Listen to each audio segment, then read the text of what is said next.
بسم اللہ الرحمن الرحیم۔ السلام علیکم ورحمۃ اللہ وبرکاتہ۔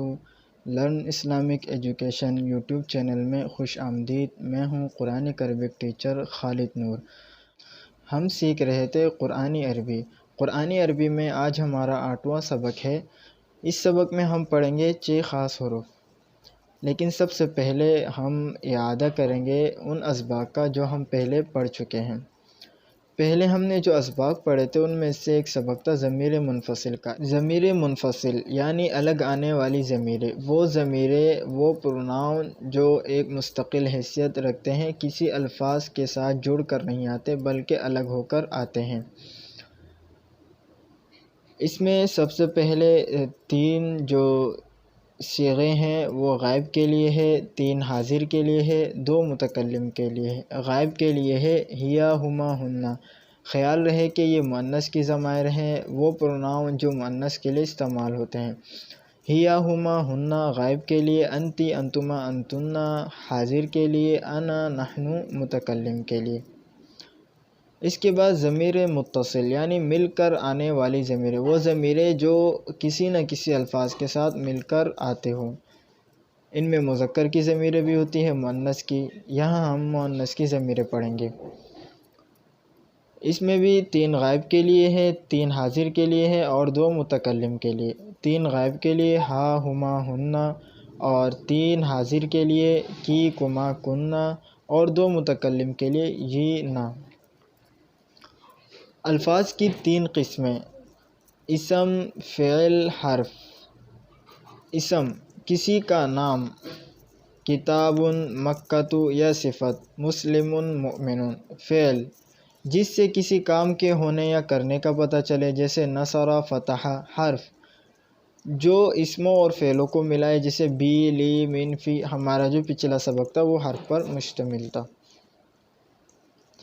ضمائر کے ساتھ مل کر آنے والے 7 حروف جر: بی 7، لا لیے، من سے، عن سے، الی تک، طرف، علی پر، اوپر، فی میں، اندر۔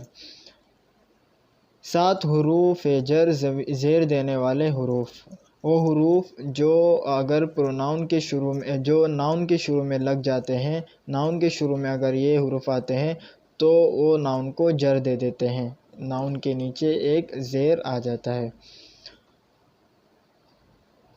حروف جر ضمائر ملا کر ترجمے کے ساتھ پڑھیے اور قرآن شریف سے مثالیں نکالیے۔ ان کی مشق کرنی ہوگی۔ مشق اس طرح کریں گے: بہی، بہما، بہم، بکا، بکما، بکم، بی، بنا۔ اسی طرح ساروں کا، یہ مذکر کے ضمائر کے ساتھ تھے، یہ مؤنث کے ضمائر کے ساتھ: بہا، بہما، بہنا، بکی، بکما، بکنا، بی، بنا۔ 6 خاص حروف، یہ آج کا ہمارا نیا سبق ہے۔ 6 خاص حروف جو ہے وہ ہے انا، انا، کانا، لاکنا، لیتا، لعل۔ ان کو یاد کرنے کی ترتیب یہ ہے کہ 2 2 کی 3 جوڑیاں بنا لیں گے: انا، انا، کانا، لاکنا، لیتا، لعل۔ انا کا مطلب بے شک، یقیناً۔ انا بے شک، یقیناً، دونوں کا ایک ہی معنی ہے۔ کانا کا مطلب ہے گویا، جیسے۔ یہ کانا تشبیہ دینے کے لیے استعمال ہوتا ہے۔ لاکنہ، لاکنہ جو اردو میں ہم لیکن کہتے ہیں، اس کے لیے عربی میں لاکنہ استعمال ہوتا ہے۔ اور کاش، کاش کا جو لفظ ہوتا ہے، کاش فلاں کام ہو جاتا، تو اس کے لیے جو ہم لفظ استعمال کرتے ہیں، اردو میں کاش استعمال کرتے ہیں، عربی میں لیتا کہتے ہیں اسے۔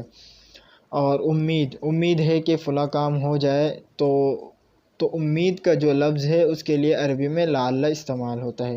تو انا کا مطلب ہو گیا بے شک، یقیناً، انا بے شک، یقیناً، کانا گویا، جیسے، لاکنہ لیکن، لیتا کاش، لعل امید۔ ان کے ساتھ ساتھ آپ کو یہ یہاں تعداد نظر آ رہے ہوں گے: 960، 185۔ یہ وہ تعداد ہے جو قرآن کریم میں استعمال ہوا ہے، یعنی یہ الفاظ اتنی دفعہ قرآن کریم میں آئے ہیں۔ 2 2 کی جوڑی میں 6 خاص حروف: انا، انا، کانا، لاکنہ، لیتا، لعل۔ انا جو ہے ان کو ہم ضمیر متصل کے ساتھ بھی استعمال کرتے ہیں، چاہے وہ مذکر کی ضمیر ہو چاہے مؤنث کی، جیسے انہو، انہا، انہما، انہما، اور کانک، کانکی، اور لاکنکما لاکنکما، لیتکم لیتکننا، لعلی لعلنا۔ تو ان کو ہم جس طرح حروف جر کو ہم نے ضمائر متصلہ کے ساتھ ملا کر پڑھا تھا، تو ان کو بھی ہم ملا کر پڑھ سکتے ہیں اور یہ استعمال ہوتے ہیں اسی طرح۔ پھر اس کے بعد یہ جو پہلی جوڑی ہے اس کی تفصیل بیان کی جا رہی ہے کہ انا، بے شک یقیناً شروع میں آتا ہے، انا شروع میں آتا ہے، انک لمن المرسلین، بے شک تو پیغمبروں میں سے ہے، انا بے شک یقیناً بیچ میں آتا ہے، انا شروع میں آتا ہے، انا بیچ میں آتا ہے، جیسے الم تر ان اللہ، کیا تم نے دیکھا نہیں کہ یقیناً اللہ نے۔ تو انا جو ہوتا ہے وہ سینٹنس کے شروع میں آتا ہے، انا جو ہوتا ہے وہ بیچ میں آتا ہے۔ پھر اس کے بعد دوسری جوڑی کو دیکھ لیتے ہیں، کأنا، کأنا اس کا مطلب ہے گویا کہ، جیسا کہ، تشبیہ دینے کے لیے استعمال ہوتا ہے، جیسے کأنہا کوکب دری، گویا کہ وہ چمکتا ستارہ ہے۔ تو گویا کہ اس لفظ کے لیے عربی میں جو لفظ استعمال ہوتا ہے وہ ہے کأنا۔ لاکنہ، لیکن، غلط فہمی دور کرنے کے لیے، غلط فہمی دور کرنے کے لیے جو لفظ استعمال ہوتا ہے اردو میں، اس کے لیے عربی میں لاکنہ استعمال ہوتا ہے، جیسے وَلَكِنَّ اللَّهَ أَلَّفَ بَيْنَهُمْ، لیکن اللہ نے ان میں الفت پیدا کر دی۔ تیسری جوڑی ہے لیتا، لیتا کاش، تمنا اور آرزو کے لیے استعمال ہوتا ہے، جیسے یا لیتنی کنت ترابا، اے کاش کے میں مٹی ہو جاتا۔ اسی طرح لعل، امید دلانے کے لیے استعمال ہوتا ہے، جیسے لعلکم تتقون، شاید کہ تم پرہیزگار بن جاؤ۔ قرآن کریم میں اکثر لعلکم جو ہے اس کا ترجمہ تاکہ سے کیا گیا ہے، تاکہ تم پرہیزگار بن جاؤ، لیکن اس کا جو اصل معنی ہے وہ شاید ہے، لیکن قرآن کریم میں شاید بھی ہے اور تاکہ بھی استعمال ہوتا ہے اس کے معنی کے لیے۔ تو قرآن کریم میں عموماً اس کا معنی تاکہ سے آیا ہے، اکثر جگہوں میں۔ اب یہاں ہمیں یہ جو خاص حروف ہے ان کے قرآن کریم میں استعمالات کے بارے میں بتا رہے ہیں، جیسے انہو من سلیمان، بے شک وہ سلیمان کی طرف سے ہے، انا اور انا جہاں آئے گا وہاں یقیناً اور بے شک سے ترجمہ کیا جائے گا۔ انہو علی کل شیء قدیر، بے شک وہ ہر چیز پر قادر ہے۔ کأنا، کأنہن الیاقوت والمرجان، گویا کہ وہ یاقوت اور مرجان ہیں۔ تو کأنہ جہاں آئے گا وہاں گویا کہ اور جیسا کہ، یہ اس سے ترجمہ کیا جائے گا۔ لَكِنَّكُمْ كُنْتُمْ تَعْلَمُونَ، لَكِنَّ جہاں آئے گا وہاں ہم لیکن سے ترجمہ کریں گے، لیکن تم نہیں جانتے۔ لیتنی لم اشرک، لیت جہاں آئے گا وہاں ہم کاش سے اس کا ترجمہ کریں گے، لیتنی لم اشرک، کاش میں نے شرک نہ کیا ہوتا۔ لعلکم، لعلکم تتقون، لعل جہاں آئے گا وہاں ہم شاید سے کریں گے اور تاکہ سے بھی، لعلکم تتقون، شاید تم پرہیزگار بن جاؤ۔ اب یہاں جو ہے پہلی جوڑی کو ضمائر کے ساتھ استعمال کر کے بتایا گیا ہے، ان کی ہمیں مشق کرنی ہوگی۔ آپ لوگ انہیں مکمل پڑھیں اور ترجمے کے ساتھ پڑھیں اور ان کی زیادہ سے زیادہ مشق کریں۔ اسی طرح دوسری جوڑی ہے اور تیسری جوڑی، ان کی آپ کو مشق کرنی ہوگی۔ معنی پر غور کیجیے اور مزید مثالیں تلاش کیجیے۔ انا، قرآن کریم میں اس کا استعمال ہوا ہے، انہو یقول انہا بقرۃ، تو دو جگہ استعمال ہوا ہے، انہو اور انہا۔ انکا میت و انہم میتون، انکا اور و انہم، یہاں بھی دو جگہ استعمال ہوا ہے۔ انا، انہم ملاقو ربہم و انہم الیہ راجعون، انہم ملاقو و انہم الیہ، دو جگہ استعمال ہوا ہے۔ انہو یحیی الموتى و انہو علی کل شیء قدیر، انہو یحیی و انہو علی، دو جگہ استعمال ہوا ہے۔ انا اور انا دونوں ایک ساتھ استعمال ہوا ہے۔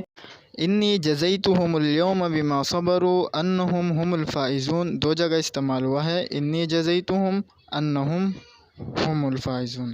اسی طرح کأنہ، کأنہن بید مکنون اور کأنہا جان، دو جگہ استعمال ہوا ہے۔ لیکن، لیکننی اراکم قوما، لیکنکم فتنتم انفسکم۔ اسی طرح لیت لعل، یا لیتنی کنت معہم اور اسی طرح یا لیتنا اطعنا اللہ و اطعنا الرسول لعلک باخع نفسک لعلی آتیکم منہا بقبس۔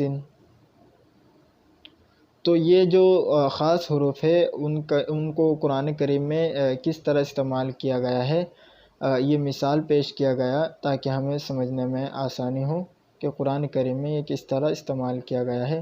تو اسی طرح یہ انہو اور انہو کانہو لیکنہو لیتہو لعلہو، ان کے آپ کو گردان پڑھنی ہوگی اور مشق کرنی ہوگی۔ اور اسی طرح مؤنث کے ضمائر کے ساتھ ہے انہا انہما انہا انہما کانہا، اسی طرح۔ تو اس سبق میں آنے والے نئے الفاظ جو ہم نے سیکھے ہیں وہ ہے انا، انا، کانا، لاکنا، لیتا، لعل۔ الحمدللہ آپ نے اس سبق میں 6 نئے الفاظ سیکھے جو قرآن شریف میں 1384 مرتبہ آئے ہیں۔ آپ ان الفاظ کو قرآن کریم کی آیتوں میں تلاش کر کے پوری گردان پڑھیں اور متعلقہ لفظ کا صحیح معنی صحیح اشارے کے ساتھ بتائیں۔ قرآن میں کل تقریباً 4500 الفاظ ہیں جو تقریباً 78000 بار آئے ہیں۔ یہ جو سبق تھا اس کتاب میں 6 خاص حروف کے نام سے عنوان دیا گیا ہے۔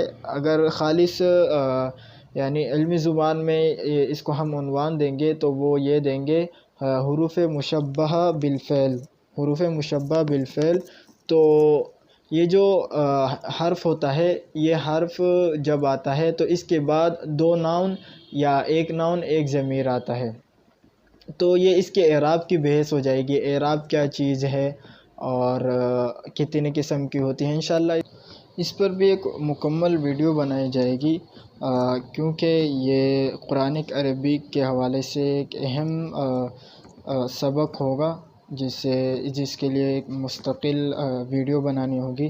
تو انشاءاللہ اس کی ایک مستقل ویڈیو بنائی جائے گی۔ تو آج کا سبق ہمارا یہیں تک تھا، ملتے ہیں اگلے سبق میں۔ السلام علیکم ورحمۃ اللہ وبرکاتہ۔